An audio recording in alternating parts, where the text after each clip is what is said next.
आपके पास आऊंगा, लेकिन major general retired GD Bakshi साहब हमारे साथ जुड़ गए हैं। जीडी बख्शी साहब, बहुत बहुत स्वागत है आपका।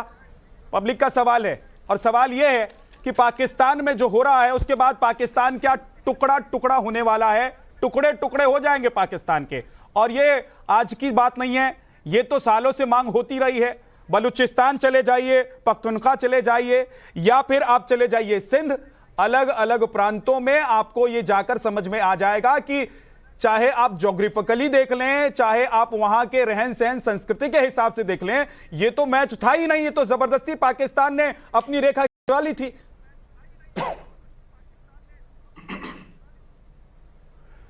देखिए साहब, मैं आपको इतिहास और तारीख याद दिलाना चाहता हूं।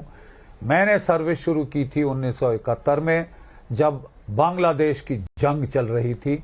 अपने आंखों से मैंने पाकिस्तान के 2 टुकड़े होते देखे हैं।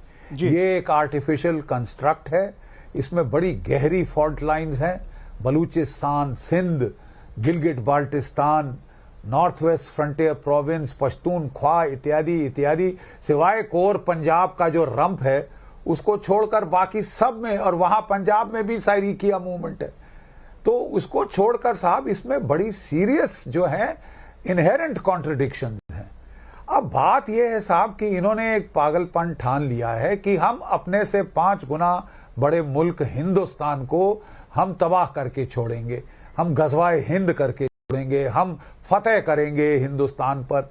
सो ये अनरियलिस्टिक जो एम्बिशन है, ये पाकिस्तान का सबसे बड़ा नुकसान किया है, क्योंकि पाकिस्तान की फौज करता धरता बन गई है कि हम ही तोड़ सकते हैं, हम ही कर सकते हैं, सारा बजट हमको खाना है। पाकिस्तान इम्पॉवरिश हो गया है, बुरे हाल हो गए, इकोनॉमी के फटीचर हाल हैं। कभी IMF से बोरो कर रहे हैं, कभी ये पाकिस्तान चीन से बोरो कर रहा है, बोरोइंग के लिए पे करने के लिए बोरो कर रहे हैं। साहब ये बड़े नाजुक मोड़ पे हैं, इनके इनहेरेंट कॉन्ट्रडिक्शंस बढ़ते जा रहे हैं दिन दूने रात चौगने। और अगर ये इनको इस वक्त डीप स्टेट को खुजली हुई कि हम भारत को तोड़ेंगे, देखिए मैं साफ बताना चाहता हूं, थोड़ा सा मुझे वक्त दीजिए।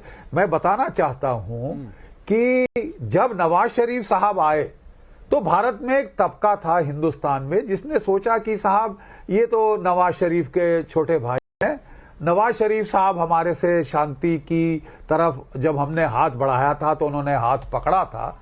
ये तो मुशर्रफ साहब उस वक्त आके उनका तख्ता पलट कर दिया, उन्हें जेल डाला, उन्हें सऊदी अरेबिया भगाया वगैरह वगैरह। तो शायद शहबाज शरीफ साहब ज्यादा अच्छा बिहेव करेंगे, ज्यादा रीजनेबल होंगे।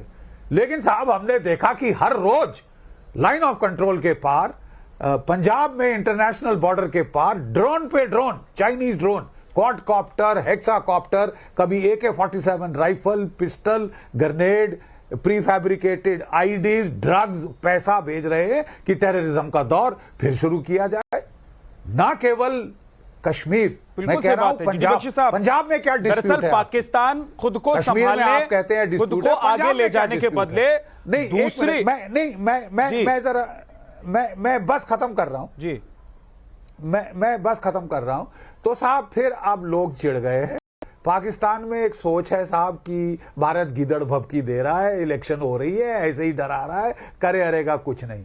मैं आपको बताना चाहता हूं साहब कि ऐसा नाजुक मोड़ चल रहा है इंटरनेशनल एरिना में कि जो 1962 में रूस और अमेरिका न्यूक्लियर युद्ध के मुहाने पे थे, चीन ने उसका फायदा कवर उठाकर भारत पे हमला कर दिया था।